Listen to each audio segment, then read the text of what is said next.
All right, I'm Christina Palmer, and I'll be debating for the negation side of this debate. I'm Keith. And you are the affirmative side? Yes, yeah, yeah. All right, and this is our first cross examination. My first question is, in your debate, you listed the reason for developing the moon. Is that your only reason for developing the moon? Well, the major reason I gave for developing the moon was the mining of helium 3. So it's an element, That way we can move from our current usage of nuclear, was it fission? Yeah, um, to move on, to a more clean burning type of nuclear reaction. Of course, the next main point was getting the United States out of its $1 trillion deficit. If we actually sold some of the material that we mined on the moon to our neighboring countries, they can then in turn use helium-3 as well, but we would gain the revenue from it, the United States being we. All right. And then that would bring me to my second question would be, how much would regular trips to the moon to do these mining experiences cost? So, of course, regular trips, yeah, that's a major concern. I don't have the exact cost, how much regular trips, that hasn't been estimated. The only costs that I do know of would be, of course, to retrofit a spacecraft. So we're talking about $5 billion for that. I don't know how much it costs to mine any, elements, be it coal, gold, whatever. I didn't do any research on that, but of course, you're talking about lunar exploration as well. So hazard pay, um, the cost is going to go up. Okay. My other question is the United States going to solely be able to empire this business, or how would we prevent problems with other countries over this?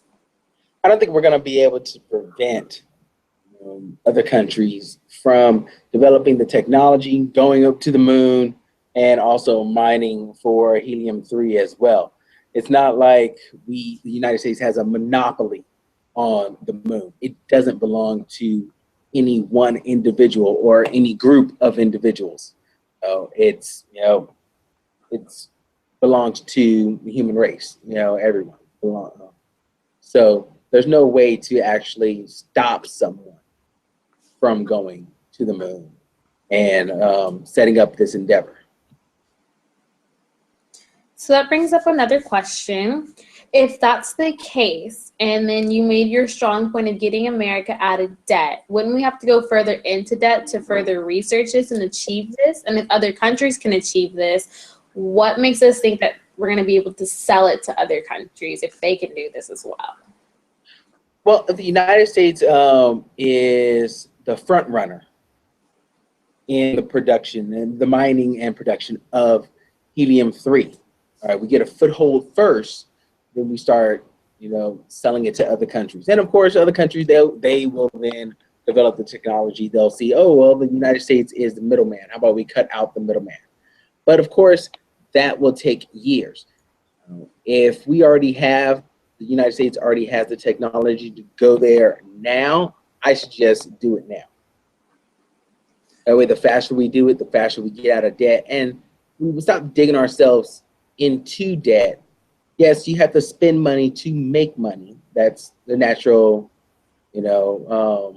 progression of investment. You have to put something into it. So yes, we're going to spend money, but we're going to gain more revenue than what we would put in.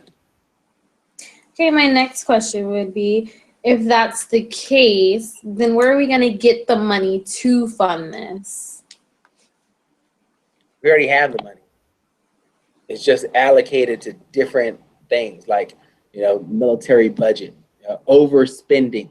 Why does it cost $200 for a toilet seat? It doesn't. Government spending, is out of control. If we cap some of that government spending, we'll be able to spend it in other areas like, the production development of helium-3 from the lunar surface. Okay, my next question should be, why should we risk more lives and our resources for something that's not 100% or something that we're not sure can even work? Well, they're guaranteed that it's going to work.